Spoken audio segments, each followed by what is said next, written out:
Mi hija vino a verme con un moretón enorme en el brazo después de almorzar con su esposo. Le pregunté, ¿qué pasó? Ella forzó una sonrisa y dijo, solo me tropecé en la banqueta. De inmediato llamé a mi yerno. Él respondió, ¿y qué? Sí, la golpeé. ¿Qué piensa hacer usted? Colgué sin decir nada. Un rato después hice una sola llamada. A la mañana siguiente, fue él quien me llamó. ¿Quiere morirse o qué? Me alegra que estés aquí. Si estás viendo este video, dale like, suscríbete al canal y cuéntame en los comentarios desde dónde escuchas mi historia de venganza. Quiero saber hasta dónde ha llegado.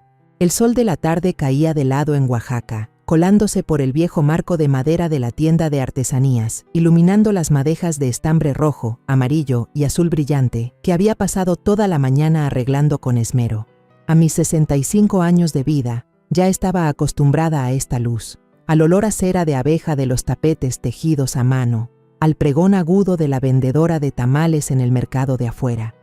Estaba doblando con cuidado una servilleta bordada cuando la silueta de Isabel, mi hija, se dibujó en el umbral. Isabel entró, sus hombros delgados temblando ligeramente, aunque intentaba forzar una sonrisa. Llevaba una blusa blanca de manga larga, de esas que nunca se ponía porque decía que le daban calor. Levanté la vista, a punto de preguntarle por qué venía tan temprano, pero me detuve en seco. Cuando Isabel dejó su bolsa de tela sobre la mesa, la manga se le subió sin querer, revelando un moretón oscuro y amoratado, como tinta derramada sobre la piel pálida de su muñeca. Se me encogió el corazón, como si alguien me lo estuviera apretando. Aquel moretón no parecía de una caída, ni de un accidente. Estaba marcado a fondo, cruel, como la huella de la mano de alguien impresa en la carne de mi hija. ¿Qué pasa, mija?, pregunté, con la voz temblorosa, a pesar de que intentaba mantener la calma.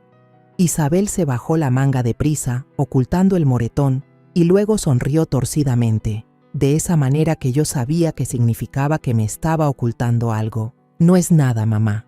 Solo me tropecé en la banqueta. Su voz era suave, pero su mirada evitaba la mía. Quise insistir, quise tomarle la mano, levantarle la manga para ver si había más marcas, pero me quedé ahí, inmóvil. Algo dentro de mí me detuvo, como si temiera que, si preguntaba más, la verdad saldría a la luz, y yo no estaba lista para enfrentarla. En silencio, le acerqué una silla para que se sentara. «Siéntate, hija, te sirvo un agua de limón». Fui a la cocina, sosteniendo la jarra con el corazón hecho un nudo. Ella había sido mi mayor alegría, la hija con una sonrisa tan brillante como el sol de la mañana, que siempre me contaba sus grandes sueños de tener una familia feliz.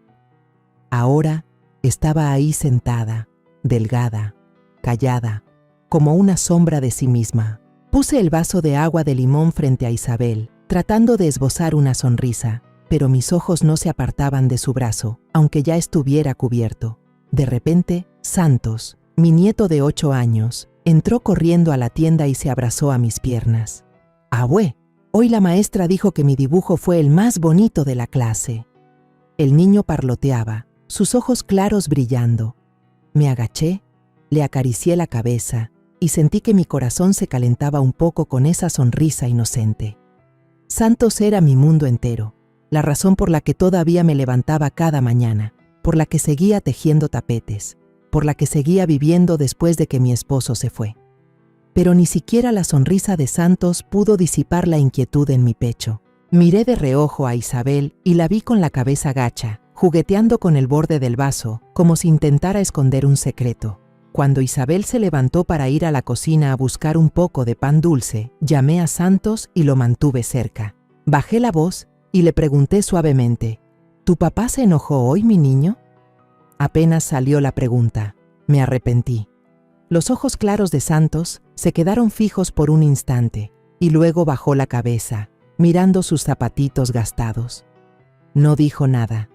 Solo corrió en silencio a un rincón de la tienda donde guardaba algunos juguetes viejos.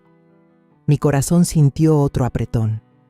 Un niño de 8 años no sabe mentir, y su silencio era más aterrador que cualquier palabra. Me quedé ahí, con las manos aferradas al borde de la mesa, tratando de no temblar. Isabel y su hijo se quedaron un rato más en la tienda y luego dijo que tenía que volver a Puebla para preparar la cena. Los acompañé hasta la esquina, viendo a Santos tomar la mano de su mamá, saltando sobre el empedrado. Isabel se dio la vuelta y me dio un abrazo, pero fue un abrazo frío, como si estuviera tratando de mantener la distancia. Cuando sus figuras desaparecieron tras la esquina, volví a la tienda, cerré la puerta y me senté sola en la oscuridad que empezaba a caer. Las coloridas madejas de estambre ahora se veían borrosas, igual que mi mente en ese momento. No quería creerlo, pero lo sabía muy bien. El moretón en el brazo de Isabel no era por una caída, y el silencio de Santos era la confirmación que no quería escuchar. Por la noche, me senté ante la pequeña mesa del comedor en mi humilde casa, la luz amarillenta iluminando la pared desconchada. Tomé el teléfono, mi dedo dudando sobre la pantalla. Finalmente, respiré hondo y marqué el número de Erasmo, el yerno en quien una vez confié para que hiciera feliz a mi hija. El teléfono sonó 3 veces, y luego su voz retumbó, pulida y arrogante. «Señora Mercedes, ¿qué se le ofrece?» No me anduve con rodeos, fui directo al grano. «¿Qué le hiciste a Isabel?» Mi voz sonó más firme de lo que esperaba, pero por dentro, mi corazón latía con fuerza. Hubo un segundo de silencio al otro lado de la línea y luego una risa burlona, tan fría como un cuchillo. «¿Y qué? Claro que le pegué. ¿Y usted qué va a hacer al respecto?», dijo, cada palabra como una bofetada. Quise gritarle, pero simplemente colgué, con la mano temblando de rabia. No quería que escuchara mi voz quebrarse. No quería que supiera lo débil que me sentía. Me levanté, salí de mi casa y fui a la de doña Tomasa, mi vecina y amiga de tantos años. Fingí que necesitaba pedirle un poco de harina de maíz, pero en realidad solo quería encontrar a alguien con quien compartir la angustia que me ahogaba. Apenas me vio, doña Tomasa me hizo pasar a su cocina con la mirada llena de preocupación.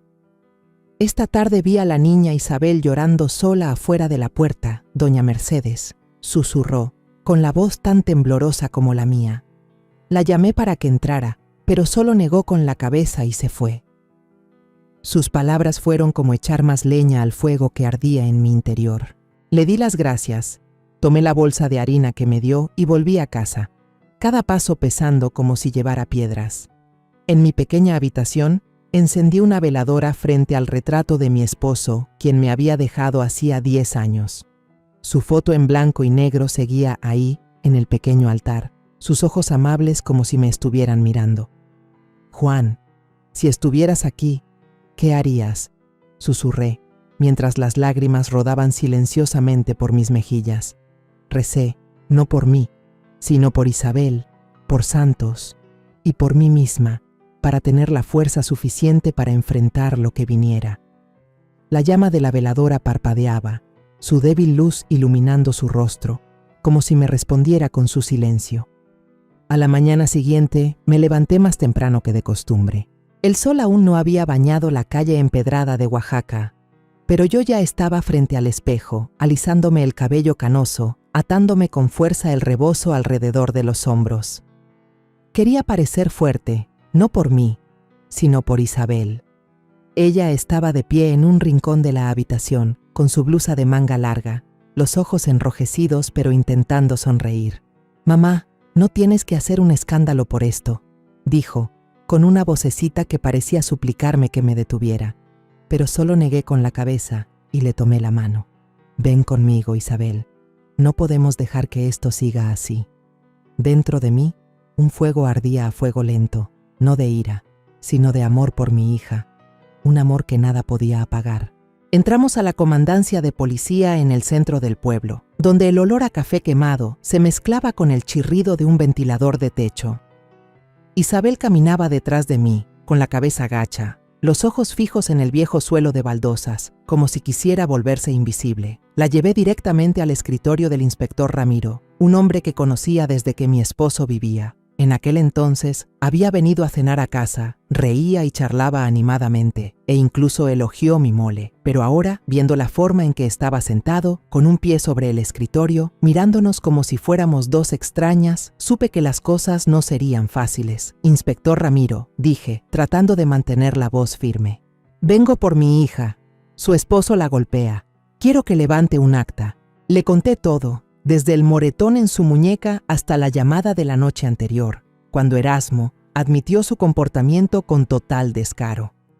Miré a Ramiro directamente a los ojos, esperando un poco de justicia, un poco de empatía del hombre que una vez comió en mi casa.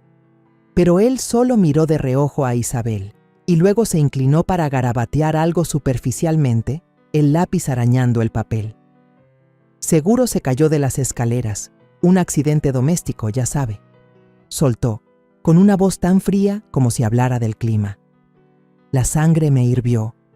Golpeé la mesa con fuerza, el sonido haciendo que toda la habitación se callara. ¡No! A mi hija la golpea su esposo. ¿Me oye bien? Esto no es un accidente. Mi voz temblaba, no de miedo, sino de la rabia que estallaba en mi pecho. Ramiro levantó la cabeza y sonrió con desdén. Una sonrisa que quise borrarle de una bofetada. Mire, doña Mercedes, le aconsejo que se vaya a casa y le diga a su hija que mantenga a su familia en paz. En pleitos de marido y mujer, nosotros no nos metemos. Sus palabras fueron como una puñalada en el corazón. Quise gritarle, preguntarle dónde tenía la conciencia al ver a una madre suplicando ayuda, pero Isabel me jaló del brazo. Mamá, ya vámonos. Su voz se quebró, sus ojos llenos de lágrimas, como si temiera que si yo hacía un escándalo, las cosas empeorarían. Apreté su mano, con el corazón pesado como una piedra, y la saqué en silencio de la comandancia. Cada paso se sentía como si me hundiera más en la impotencia. De regreso, no pude soportar el sentimiento de fracaso que me ahogaba. Decidí pasar por el despacho del licenciado Rivas, un abogado de renombre en Oaxaca. Había oído decir que era astuto, que había ayudado a mucha gente a ganar casos importantes. Si la policía no podía ayudar, esperaba que la ley estuviera del lado de mi hija. El despacho de Rivas estaba en un edificio nuevo, con paredes blancas impecables y puertas de cristal relucientes. Cuando entramos, el olor a perfume caro y el zumbido del aire acondicionado me hicieron sentir fuera de lugar. Yo, una viejita que vendía artesanías, parada en medio de un lugar donde reinaban el dinero y el poder. Le conté toda la historia, desde el moretón en el brazo de Isabel hasta la actitud descarada de Erasmo. Rivas se sentó frente a mí, recargado en su silla de piel, girando lentamente un anillo de oro en su dedo, como si mi historia fuera solo un chisme. Cuando terminé, me miró. Luego miró a Isabel, con una mirada fría, como si estuviera sopesando algo. Doña Mercedes, dijo lentamente, tiene que entender que Erasmo tiene conexiones con las que no nos conviene meternos. Si esto se hace un escándalo, los más perjudicados serán Isabel y el pequeño Santos. Sus palabras fueron otra bofetada, pero esta vez no solo me dolió, sino que me hizo sentir pequeña, impotente ante el muro de poder que Erasmo había construido. Isabel estaba sentada a mi lado, con la cabeza gacha, las manos entrelazadas con fuerza. Vi sus hombros temblar, como si estuviera conteniendo el llanto. Quise abrazarla, decirle que no me rendiría, pero se me hizo un nudo en la garganta. Hice que Isabel se levantara. No dije una palabra más, y salimos del despacho en un silencio sofocante. Afuera, el sol abrasador del mediodía de Oaxaca quemaba, pero no era nada comparado con el fuego de la decepción que ardía dentro de mí. Esa tarde, decidí ir con Isabel a su casa en Puebla. Quería ver con mis propios ojos dónde vivía mi hija, entender por qué insistía en ocultarme la verdad. La casa de Isabel estaba en las afueras, una casa grande que Erasmo había construido con el dinero de su constructora. Pero cuando entramos al patio, el aire era tan pesado que me costaba respirar. Doña Beatriz Ortega, la madre de Erasmo, estaba sentada en una silla de mimbre bajo la sombra de un árbol de aguacate, con un vaso de jugo en la mano y una expresión de reina altanera. Apenas nos vio, nos fulminó con la mirada y dijo con voz cortante: Tu hija no sirve más que para vivir a costa de mi familia. Ni siquiera puede atender la comida de su esposo y su hijo. Sus palabras fueron como un cuchillo en mi corazón. Quise responderle, decirle que era su hijo quien estaba destruyendo esta familia, pero Isabel me apretó el brazo con fuerza, sus ojos llorosos suplicando, «Mamá, por favor, no». Abrazó con fuerza a Santos, quien se escondió detrás de ella, mirando a su abuela con ojos desconcertados. Vi el miedo en esa mirada, y eso me dolió en el alma. Justo en ese momento, Erasmo salió de la casa, ajustándose la corbata con indiferencia, como si todo fuera normal. Me miró con ojos fríos y desafiantes. Luego se volvió hacia Isabel y le ordenó, «Métete a la casa, no dejes que tu mamá haga un escándalo». Quise gritarle en la cara, preguntarle por qué trataba así a mi hija, pero la mirada suplicante de Isabel me detuvo. Me di la vuelta y me fui, mis pasos pesados sobre el camino de piedra. Detrás de mí, la voz de doña Beatriz todavía resonaba, llena de desprecio. Una vieja que vende trapos no va a venir a darle lecciones a la familia Ortega. Sus palabras fueron la última puñalada, cortando profundamente mi orgullo. Esa noche, regresé a mi pequeño cuarto en Oaxaca. Me senté frente al retrato de mi esposo, la llama de la veladora parpadeando sobre su rostro. «Juan, tú solías decir que la justicia siempre encuentra su camino», susurré, mientras las lágrimas rodaban por mis mejillas. Pero, ¿dónde está la justicia ahora? La policía no ayuda, los abogados nos dan la espalda. Nuestra hija está sufriendo y yo no puedo hacer nada. Apreté los puños, las uñas clavándose en mi piel. Sabía una cosa con certeza. La justicia que Isabel necesitaba nunca la encontraría en este sistema corrupto, donde el dinero y el poder de Erasmo lo eclipsaban todo. A la mañana siguiente, el sol temprano en Oaxaca era tan suave como siempre, pero mi corazón no lo estaba. Me paré frente a la tienda, reacomodando las madejas de estambre, tratando de mantener mis manos ocupadas para que mi mente no se hundiera en pensamientos oscuros. Isabel llegó temprano con Santos, quien venía saltando, abrazando un cuaderno de dibujo manchado. «Mamá, te encargo al niño un ratito. Voy al mercado en Puebla a comprar unas cosas», dijo Isabel, tratando de sonar normal, pero sus ojos me evitaban. Asentí, abracé a Santos y forcé una sonrisa. «Con cuidado, hija», le dije, aunque sabía perfectamente que no iba solo al mercado. Había algo en la forma en que Isabel bajaba la cabeza, en cómo se ponía la blusa de manga larga a pesar del calor, que me oprimía el corazón. Después de que Isabel se fue, llevé a Santos adentro de la tienda y lo senté en una esquina de la mesa con unos lápices de colores. Comencé a exhibir los tapetes recién tejidos en la entrada. El olor familiar a algodón y cera de abeja me calmó un poco. De repente, Santos corrió hacia mí, me jaló del brazo y dijo emocionado, «¡Abue! ¡Mira lo que dibujé!». Me mostró un dibujo garabateado de una casa, un árbol de aguacate y una mujer. Pero entonces, el mundo se detuvo. Justo en el brazo de la mujer del dibujo vi unas manchas negras. Le pregunté con voz temblorosa a Santos, «¿A quién dibujaste?». Santos sonrió inocentemente. «Dibujé a mi mamá. Tiene unas manchas moradas así por todo el cuerpo». Tomé el dibujo temblando. Me volví hacia Santos e intenté mantener la voz suave. «Santos, qué bonito dibujas. Pero dime, ¿a tu mamá le duele el brazo?». El niño me miró desconcertado. Sus ojos claros se oscurecieron de repente. No respondió, solo asintió muy levemente, jugueteando con un lápiz de color en la mano. Su silencio fue como una puñalada, más afilada que cualquier palabra. Abracé a Santos, atrayéndolo hacia mí, tratando de ocultar el temblor que recorría mi cuerpo. «Ven, vamos a que te prepare un agua de limón», le dije, solo para sacarlo de ese momento, para no derrumbarme frente a él. Fui a la cocina y tomé una botella de aceite de hierbas que yo misma preparaba desde que mi esposo vivía. Cada vez que Santos se caía, lo usaba para sobarlo, pero hoy, esa botella era para Isabel. Cuando regresó del mercado, la llevé a un rincón de la tienda donde la luz no era tan intensa. «Siéntate aquí, hija», le dije con voz temblorosa. Isabel me miró con los ojos llenos de preocupación, pero obedeció. Le subí suavemente la manga, aunque ella intentó resistirse. El moretón seguía ahí, no solo uno, más visible a la luz del día, como una acusación irrefutable. «Esto no es de una caída, Isabel», dije, con la voz entrecortada. «Dime la verdad, por favor». Isabel se bajó la manga rápidamente, con los ojos llorosos. «Mamá, te lo ruego, no hagas un escándalo», susurró con la voz quebrada. «Si hablo, me va a quitar a Santos. No puedo perderlo, mamá». Sus palabras fueron un golpe en el pecho. Quise gritar, quise ir a la casa de Erasmo en ese mismo instante y enfrentarlo, pero la mirada suplicante de Isabel me detuvo. Se echó a llorar, sus hombros delgados temblando sin control, como si todo lo que había estado conteniendo por tanto tiempo se desbordara.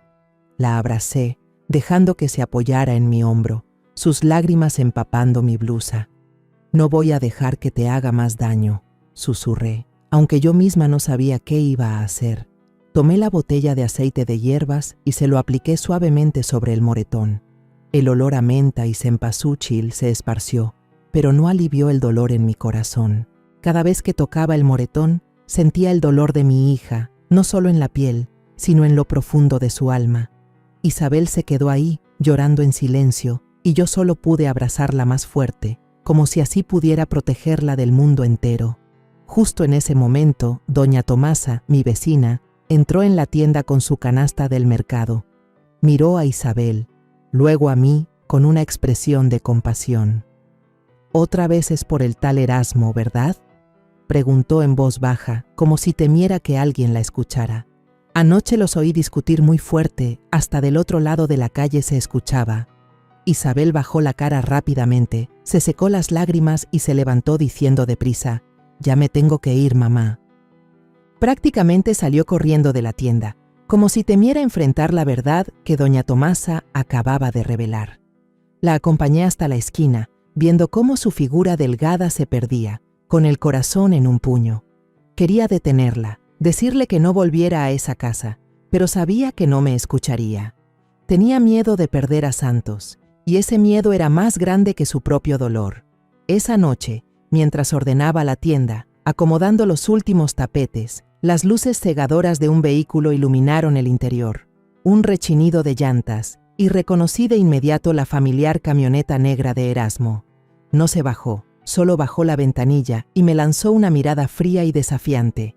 Sus ojos parecían decir: «No puedes hacerme nada». Luego aceleró. La camioneta desapareció a toda velocidad, dejando un fuerte olor a humo y una amenaza silenciosa. Me quedé paralizada en la puerta de la tienda, con las manos aferradas al borde de una mesa, sintiendo una rabia que nunca antes había experimentado. Me estaba recordando que todo seguía bajo su control, que yo, una vieja que vendía artesanías, no era nada frente a su poder.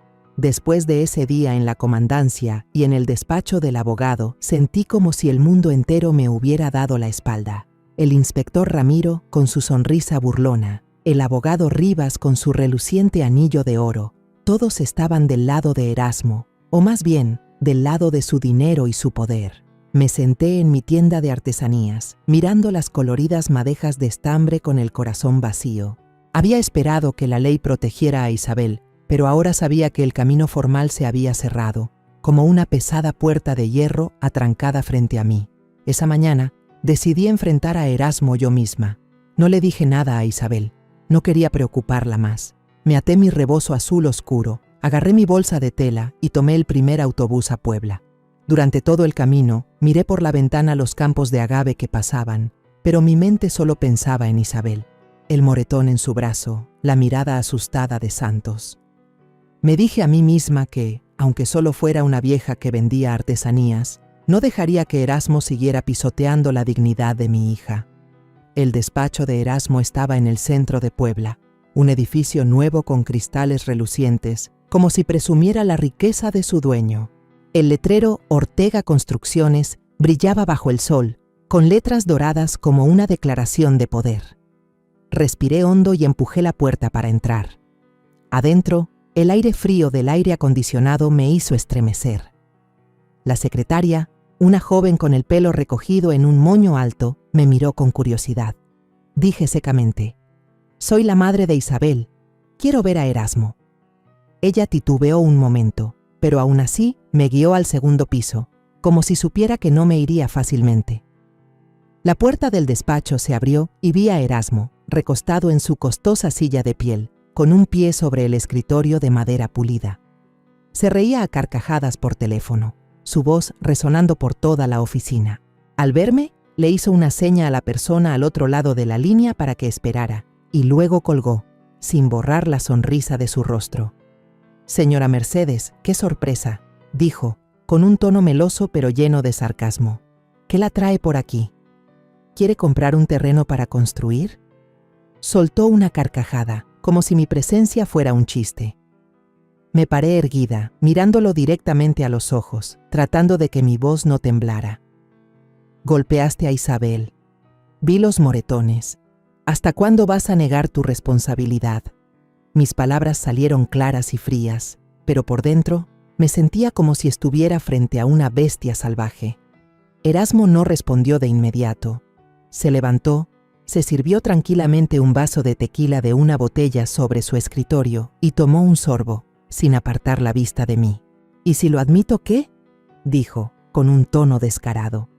«¿Usted qué va a hacerme? Ramiro es mi gente. Rivas también. ¿Me cree, señora Mercedes? En este pueblo nadie se atreve a tocarme». Sus palabras fueron un golpe en el pecho. Apreté las manos, las uñas clavándose en mis palmas, intentando no temblar de rabia. «Estás destruyendo la familia de mi hija», dije, con la voz entrecortada, no por miedo, sino porque veía claramente mi impotencia frente a él. Erasmo se recostó en la silla, arqueando una ceja, con una sonrisa provocadora. «¿Familia?», dijo, alargando la palabra como si se burlara. «Esta familia la controlo yo. Isabel no es más que un adorno en la casa, y usted, una viejita que vende artesanías, ¿qué podría hacerme?». Esa frase fue como un cuchillo en mi orgullo. Quise gritar, agarrarlo por el cuello de la camisa y gritarle en la cara que Isabel era mi hija, un ser humano, no un objeto para que él maltratara. Pero me quedé ahí, con un nudo en la garganta, y solo pude decir una cosa, lenta pero firmemente. «Algún día vas a pagar por lo que has hecho, Erasmo». Soltó una carcajada que resonó en la habitación y luego golpeó la mesa como si estuviera viendo una comedia. «Estaré esperando, suegra», dijo, con la voz llena de sarcasmo. «A ver qué puede hacerme una vieja que vende recuerditos». Me di la vuelta y me fui, sintiendo su mirada despectiva clavada en mi espalda. Cada paso fuera de esa oficina se sentía un poco más pesado, como si cargara con el dolor de Isabel y mi propia impotencia. Al salir, el sol abrasador del mediodía de Puebla me quemaba la piel, pero no era nada comparado con el fuego de la ira y la decepción que ardía dentro de mí. Me paré en la banqueta, viendo a la gente pasar, los camiones llenos de mercancía, los vendedores ambulantes pregonando bajo la sombra de los árboles. Todo seguía su curso normal, como si nadie supiera que mi hija vivía en un infierno, que acababa de ser humillada por el mismo hombre que había destruido su felicidad. Al regresar del despacho de Erasmo, me sentí como si me hubieran drenado toda la energía. El viaje en autobús de Puebla a Oaxaca pareció más largo que nunca, cada vuelta de las ruedas hundiéndome más en la impotencia. Cuando abrí la puerta de mi casa, la pequeña habitación ya estaba en penumbras. Solo quedaba la débil luz de la veladora en el altar de mi esposo, Juan.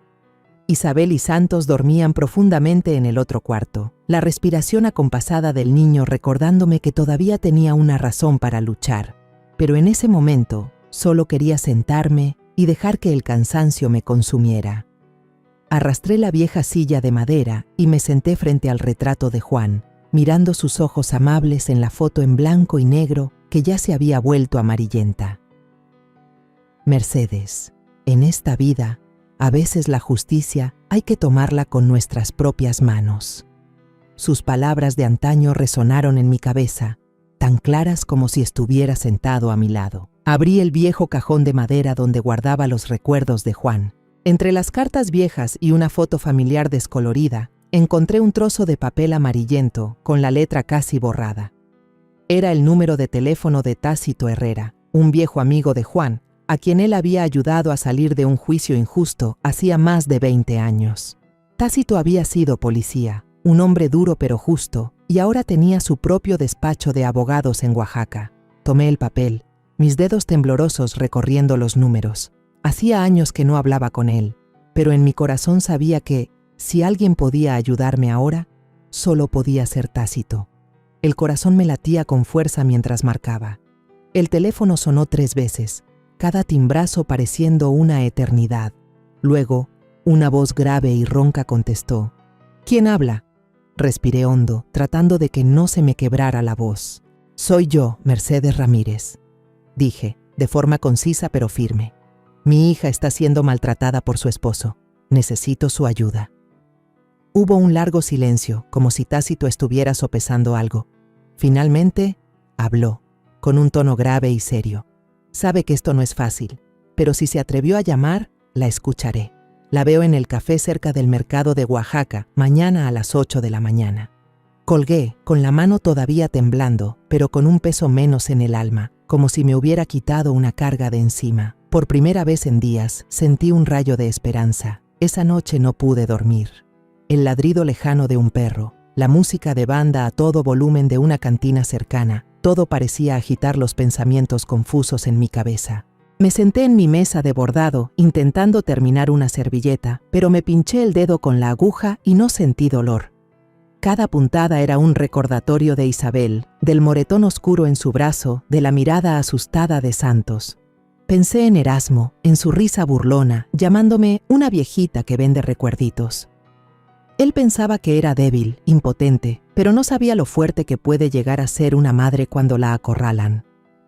A la mañana siguiente me levanté temprano y llevé a Santos a la escuela. El niño me tomó de la mano, parloteando sobre el dibujo que había hecho el día anterior, pero yo solo sonreía, con el corazón apesadumbrado. Al volver a casa, le pedí a Isabel que se quedara a cargo de la tienda. Voy a comprar tela nueva, mentí. No quería que supiera lo que estaba a punto de hacer. Isabel asintió, pero su mirada estaba llena de preocupación, como si presintiera algo.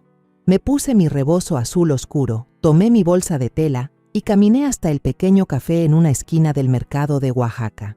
El olor a café tostado y pan recién horneado llenaba el aire, pero no tenía hambre. Solo quería ver a Tácito, quería oírle decir que todavía había una forma de salvar a mi hija. Tácito ya estaba esperando en una esquina del local, con una chaqueta oscura y una taza de café de olla humeante frente a él. Había envejecido mucho desde la última vez que lo vi, su cabello estaba casi completamente blanco, pero su mirada seguía siendo aguda, como si nada pudiera escapársele. Al verme, asintió y me indicó que me sentara. «Cuéntemelo todo, Mercedes», dijo, con una voz grave pero cálida.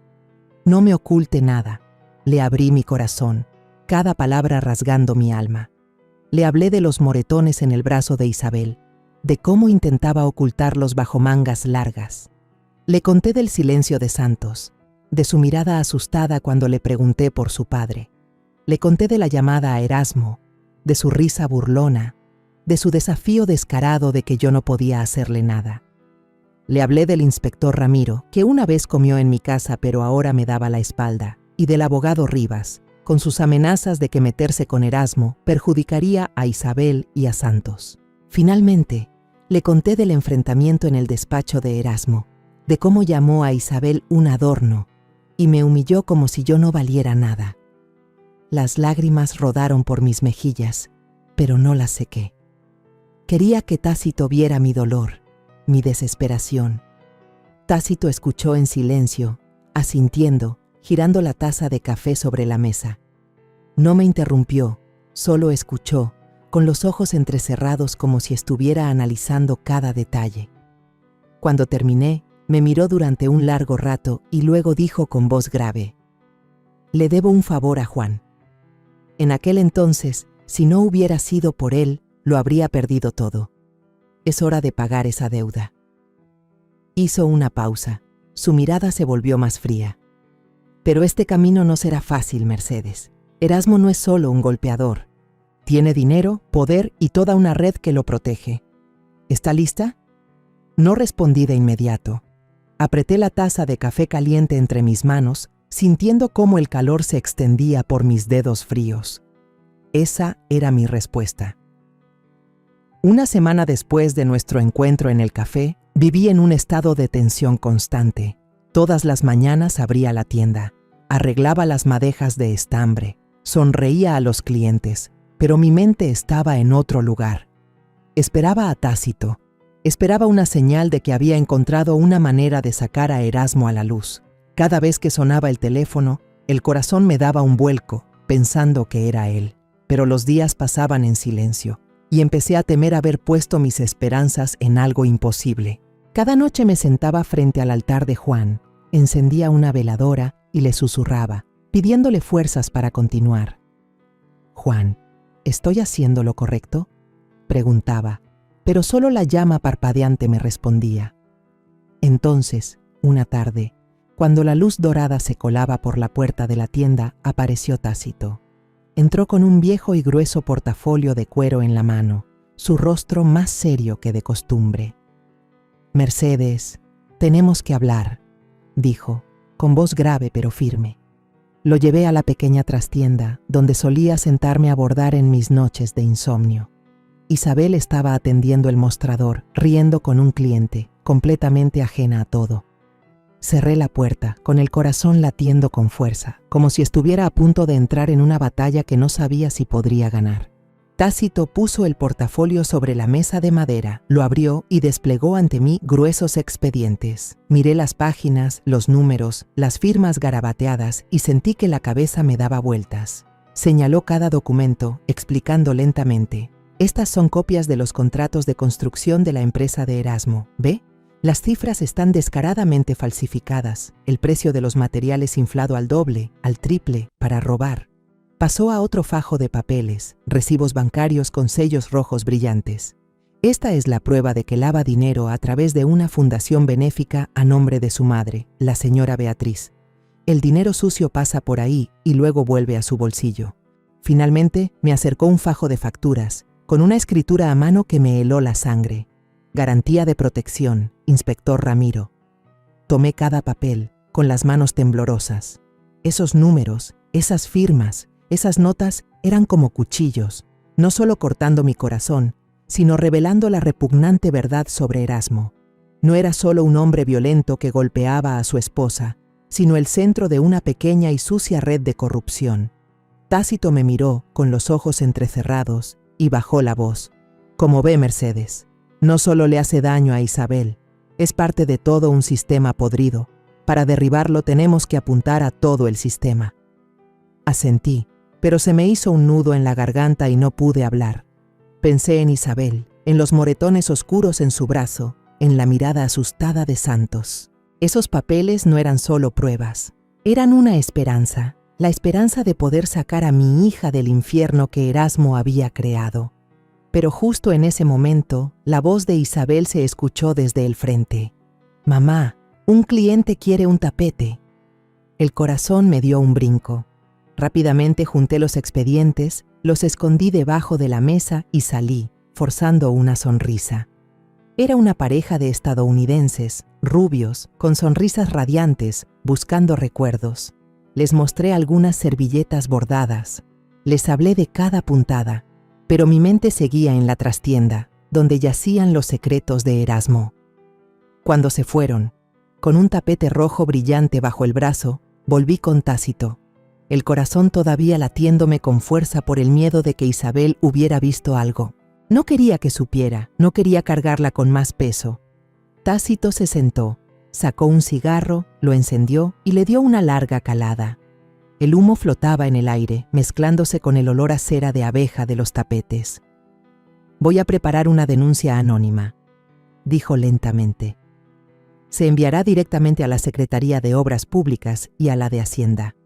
Pero para estar seguros, necesitamos un testigo de adentro, alguien que sepa exactamente lo que pasa en la empresa de Erasmo». Inmediatamente pensé en Carmen, la mejor amiga de Isabel, que trabajaba como contadora en Ortega Construcciones desde que se fundó la empresa.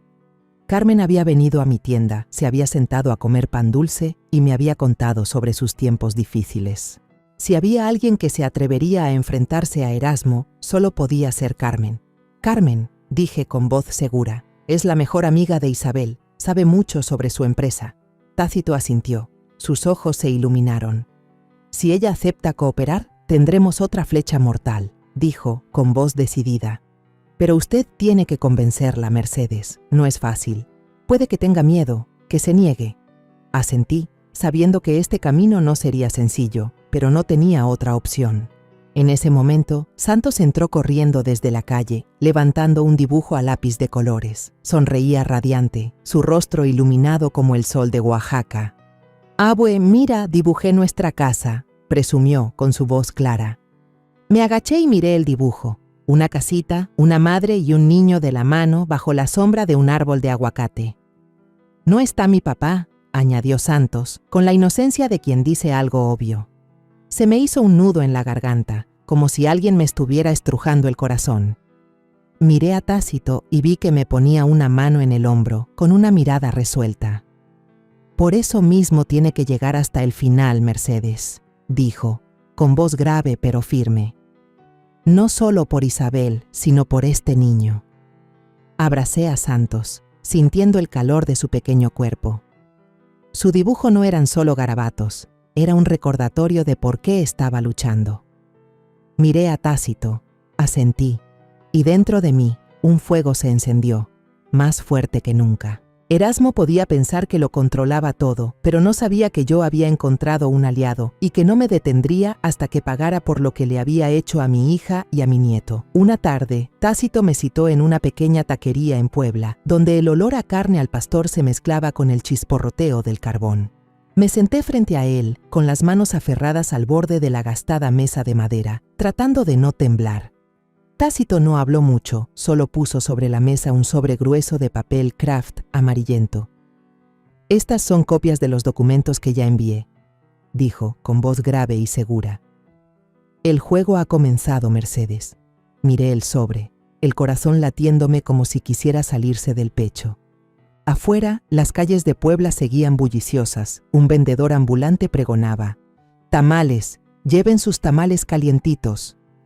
Su voz resonaba, pero yo solo escuchaba los latidos de mi corazón. Todo afuera seguía normal, pero yo sabía que se estaba formando una tormenta subterránea y que yo era quien la había provocado. No me atrevía a abrir el sobre en la taquería. Temía las miradas curiosas, temía que alguien me viera y le avisara a Erasmo. Guardé el sobre en mi bolsa de tela y lo abracé con fuerza durante todo el viaje en autobús de regreso a Oaxaca. Esa noche, en mi pequeño cuarto, cuando Isabel y Santos ya dormían, abrí el sobre a la luz parpadeante de una veladora. Los papeles adentro eran la prueba. Los contratos falsificados, los recibos de lavado de dinero, las notas de soborno, todo como balas listas para derribar a Erasmo. Leí cada línea, con las manos temblorosas, sintiendo una mezcla de alegría y miedo. Alegría porque por fin tenía algo con qué enfrentarlo, y miedo porque sabía que este camino sería más peligroso de lo que imaginaba. 3 días después, aparecieron los primeros rumores. Estaba limpiando la tienda cuando escuché a doña Tomasa, mi vecina, susurrarle a una clienta: «Dicen que la constructora Ortega está metida en un desfalco muy grande». Alguien subió fotos de las facturas a internet. Todo el pueblo está hablando de eso. Fingí estar ocupada, reacomodando unas madejas de estambre, pero el corazón me latía con fuerza. Abrí discretamente mi teléfono y busqué una cuenta anónima en las redes sociales.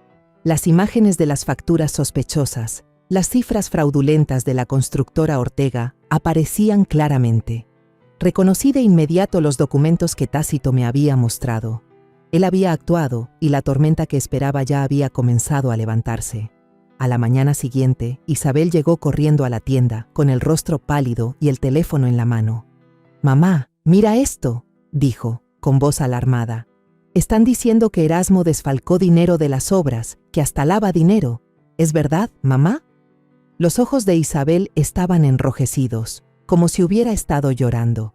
Le tomé la mano, la apreté con fuerza e intenté que mi voz sonara tranquila. «Tú solo preocúpate por Santos», le dije, aunque yo sabía la verdad. «Todo va a estar bien». Pero al mirarla a los ojos, vi una mezcla de miedo y esperanza. No preguntó más, solo asintió, pero supe que se estaba conteniendo, tratando de proteger a Santos de lo que estaba sucediendo. En el mercado de Oaxaca, el ambiente comenzó a cambiar. Las vendedoras, a quienes conocía desde hacía décadas, empezaron a cuchichear. Dicen que el yerno de doña Mercedes no solo le pega a su esposa, sino que también es un corrupto, susurró una vendedora de verduras cuando pasé a su lado. Fingí no escuchar, me agaché a escoger unas papas, pero el corazón me latía como un tambor de guerra. No sabía si sentir orgullo o miedo. Orgullo porque los secretos de Erasmo estaban saliendo a la luz, y miedo porque sabía que no se quedaría de brazos cruzados. Buscaría vengarse, y temía que Isabel y Santos fueran quienes pagaran el precio. Una semana después, mientras limpiaba el polvo de un estante, una joven entró a la tienda. Llevaba una blusa blanca, el pelo recogido en un moño alto y un micrófono en la mano, seguida por un hombre con una cámara.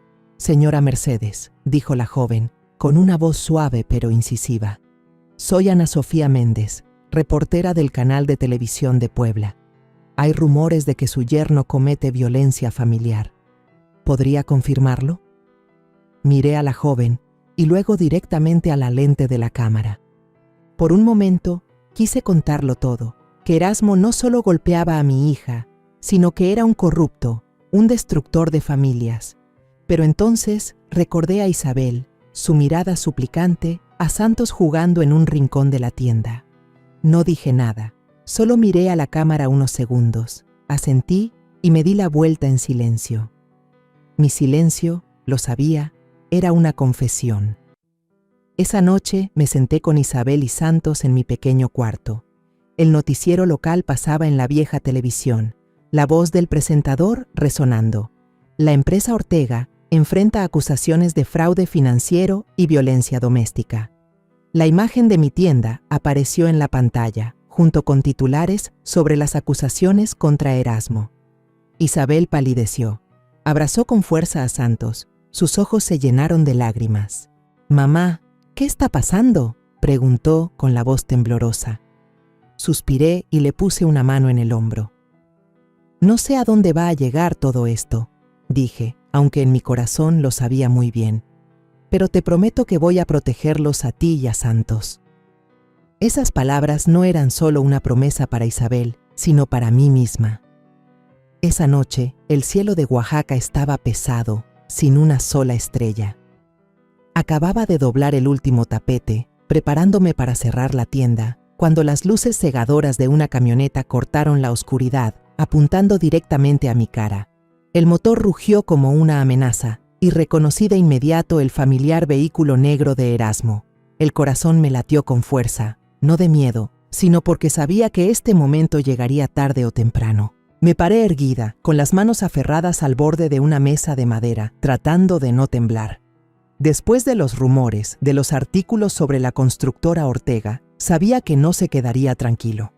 Erasmo se bajó de la camioneta, con la camisa arrugada, el pelo revuelto y los ojos inyectados en sangre como una bestia acorralada.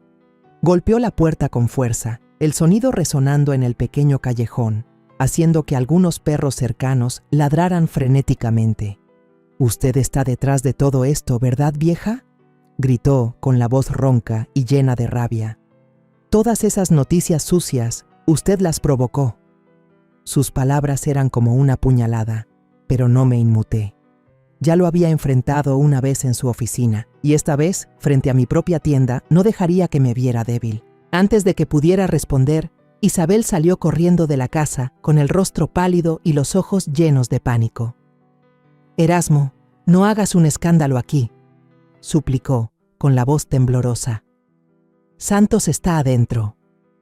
Vi el miedo en los ojos de mi hija, la forma en que se aferraba al marco de la puerta, como si intentara evitar que el mundo se derrumbara. Empujé suavemente a Isabel hacia adentro y le susurré: «Entra, hija, yo me encargo». Ella negó con la cabeza, las lágrimas rodando por sus mejillas, pero la miré con firmeza y finalmente retrocedió, abrazándose al marco de la puerta como si fuera su único apoyo. Salí y enfrenté a Erasmo. Estaba ahí, alto y arrogante, pero pude ver el pánico en sus ojos. Los rumores y los artículos lo habían hecho perder el control, y yo sabía que era el momento de ser más fuerte que nunca. Respiré hondo y dije con voz lenta pero firme: «No fui yo, Erasmo. Fue la justicia. Pensaste que podías tapar el sol con un dedo, pero la verdad siempre encuentra la manera de salir a la luz. Mis palabras salieron claras, como cada puntada que bordaba en mis tapetes, afiladas e irrevocables. Rugió y se acercó más, a solo un brazo de distancia. «¡Se va a arrepentir!», gritó con la voz temblando de ira. «Voy a hacer que pierda esta tienda, que pierda todo su honor en este pueblo». Su amenaza fue como un viento helado, pero me mantuve firme, sin retroceder. Pensé en Isabel, en los moretones en su brazo, en el dibujo de santos sin la figura de un padre. «Tú perdiste el honor hace mucho tiempo, Erasmo», dije, con una calma glacial. «Y yo solo soy una vieja que vende artesanías, pero no voy a permitir que sigas lastimando a mi hija». Los vecinos empezaron a asomarse por sus ventanas, las luces de las casas cercanas iluminando el callejón. Vi a algunos levantar sus teléfonos, grabando la escena. Erasmo se dio cuenta. Su mirada recorrió a la multitud y vi el pánico en ella. Soltó una maldición, se dio la vuelta furioso hacia su camioneta y cerró la puerta de un portazo. Las llantas rechinaron sobre el empedrado mientras aceleraba, dejando un fuerte olor a humo y un aire tenso. Me quedé ahí, viendo cómo la camioneta se perdía en la distancia, sintiendo un alivio mezclado con una pesada preocupación. Estaba perdiendo el control, pero sabía que seguía siendo peligroso. Isabel se desplomó en la entrada, cubriéndose la cara con las manos, sollozando desconsoladamente. Su llanto me partió el corazón. Me arrodillé, la ayudé a levantarse y la abracé con fuerza. «Tienes que ser fuerte», le dije en voz baja, aunque yo misma estaba conteniendo las lágrimas. «Esto es solo el principio, Isabel. No voy a dejar que él gane». Ella asintió, pero sentí como su cuerpo temblaba, como si estuviera en medio de una tormenta sin saber a dónde ir. Cuando Isabel entró a la casa para abrazar a Santos, que dormía profundamente, me quedé en la puerta, mirando el cielo nocturno. Nubes oscuras cubrían la luna, pero vi una figura de pie bajo la luz de un farol a lo lejos. Era Tácito. Se acercó, sus ojos agudos pero con un brillo de satisfacción. «Bien hecho, Mercedes», susurró. «Está perdiendo el control. Cuanto más se enoje, más errores cometerá». Asentí sin decir nada, pero en mi corazón sabía una cosa con certeza. La verdadera tormenta estaba a punto de desatarse, y yo estaba lista para enfrentarla. Después de la noche en que Erasmo vino a armar un escándalo frente a la tienda, no pude pegar un ojo. El viento silbaba a través de las rendijas de la vieja puerta de madera, el ladrido lejano de un perro, y mi propio corazón latiendo tan fuerte que parecía que se me iba a salir del pecho. A la mañana siguiente, apenas asomaron los primeros rayos de sol, Tácito llamó a la puerta. Entró con una pequeña memoria USB y un grueso fajo de documentos en la mano, su rostro serio, pero con una chispa de determinación en los ojos. Lo invité a sentarse, le serví una taza de café negro, pero me temblaban tanto las manos que derramé unas gotas sobre la mesa. Tácito no le dio importancia, puso la memoria y los documentos sobre la mesa y dijo lentamente: «Estas son las pruebas finales, Mercedes. Los contratos falsos, las cuentas bancarias a nombre de los familiares de Erasmo y las transacciones turbias que él pensaba que nadie descubriría. Con esto, ya no tiene escapatoria». Miré el fajo de documentos, los números, las firmas y las notas garabateadas como si fueran puñales clavándose en mi corazón. Esto no era solo prueba de corrupción, sino la verdad sobre quién era Erasmo, un hombre que no solo lastimaba a mi hija, sino que arruinaba a muchos otros para satisfacer su codicia. «¿Qué haremos ahora?», pregunté, con la voz ronca por la falta de sueño. Tácito sonrió con ironía, pero también con confianza. «Haremos que él mismo cave su propia tumba», dijo, con una mirada gélida. «Tendrá que enfrentar la verdad, no ante usted, sino ante el mundo entero». Ese mediodía, mientras limpiaba la tienda, sonó el teléfono. El número de Erasmo apareció en la pantalla y sentí que el corazón se me detenía. Respiré hondo y contesté.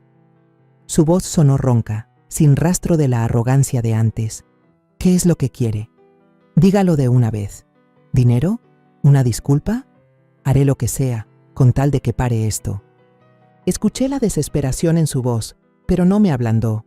Pensé en los moretones en el brazo de Isabel, en la mirada asustada de Santos, en las noches que recé ante el altar de Juan. Quiero la verdad, respondí, con voz firme. Vas a confesar todo, no a mí, sino frente a todos. Colgué antes de que pudiera decir algo más, con el corazón latiendo con fuerza, pero sintiendo un gran alivio, como si me hubiera quitado una piedra enorme del pecho. Esa noche, Tácito y yo nos reunimos con Ana Sofía Méndez, la reportera que había venido a mi tienda, en un pequeño bar en las afueras de Oaxaca. El lugar estaba casi vacío, solo se escuchaba una suave música de mariachi y olía a cerveza. Ana Sofía estaba sentada en una esquina, con el pelo recogido, una grabadora en la mano y una mirada entre curiosa y cautelosa. Le entregué todo el expediente que Tácito había preparado, cada página como una pieza de la verdad sobre Erasmo. Lo revisó, hojeando cada documento, y luego suspiró, diciendo en voz baja: «Si publico esto, todo el pueblo se va a sacudir, doña Mercedes. ¿Está segura de que quiere seguir adelante?». La miré directamente a los ojos, sin dudar. «He llegado demasiado lejos para detenerme», dije. «Mi hija merece ser libre, y esta verdad tiene que salir a la luz». A la mañana siguiente me desperté temprano, preparé café, pero no pude tomar ni un sorbo.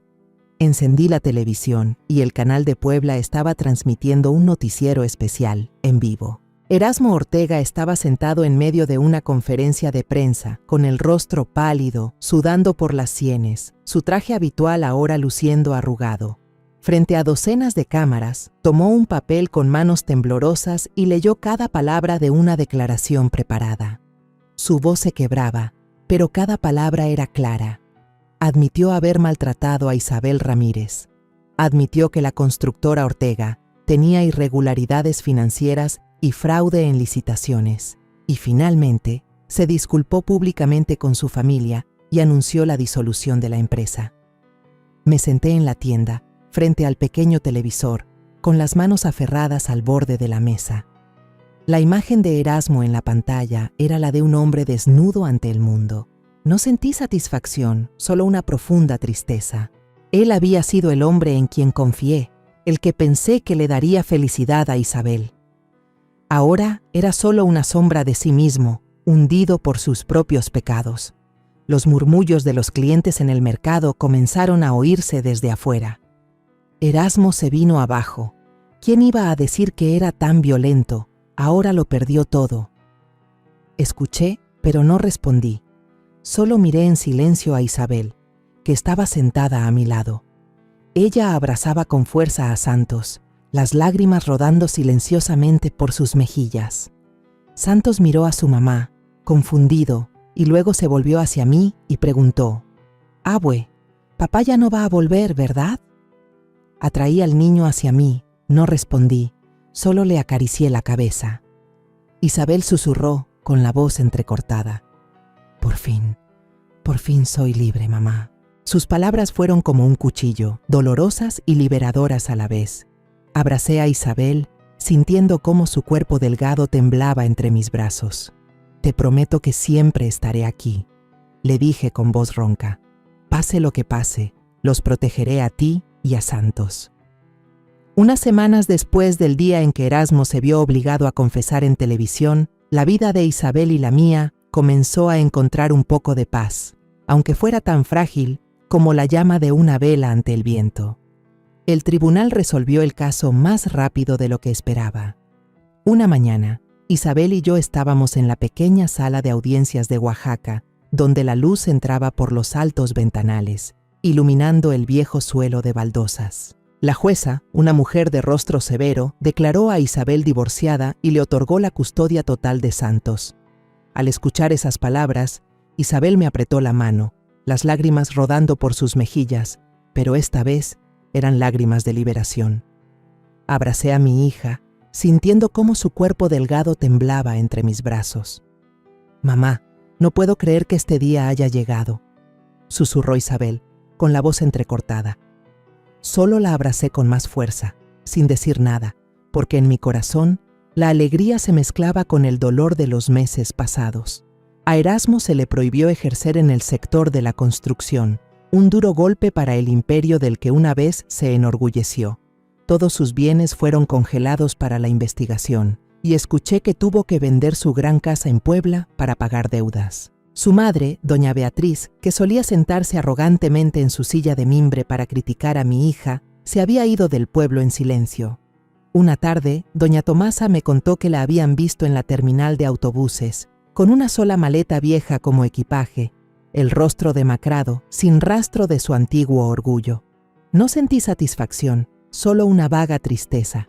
Ella había sido la madre del hombre en quien confié para proteger a Isabel, pero ahora también era solo parte de un pasado doloroso. El inspector Ramiro y el abogado Rivas tampoco escaparon de esta tormenta. La prensa informó que las autoridades federales habían abierto una investigación y las imágenes de ambos hombres siendo escoltados, con el rostro desencajado, aparecieron en todos los periódicos locales. Vi esas fotos en la tienda, cuando un cliente olvidó su periódico sobre una mesa. Ramiro, quien se había burlado cuando supliqué por justicia, ahora tenía la cabeza gacha y las muñecas esposadas. Rivas, con su reluciente anillo de oro, ahora parecía un hombre derrotado. No sonreí, no dije nada, solo doblé el periódico en silencio. La justicia, aunque tardía, finalmente había encontrado su camino. Con la ayuda silenciosa de Tácito, Isabel encontró un nuevo trabajo en una prestigiosa firma de contadores en Oaxaca. El día que recibió la carta de oferta, corrió a la tienda y me abrazó, con los ojos brillantes. «Mamá, me contrataron», dijo, con una voz llena de emoción, como si una parte de la antigua Isabel, la joven llena de sueños, estuviera regresando. La abracé, las lágrimas rodando por mis mejillas, pero esta vez eran de felicidad. «Me haces sentir muy orgullosa», le dije, aunque se me hizo un nudo en la garganta. Sabía que el camino por delante no sería fácil para Isabel, pero tenía un nuevo comienzo, una oportunidad para reconstruir su vida y la de Santos. Volví a mi vida tranquila en la tienda de artesanías.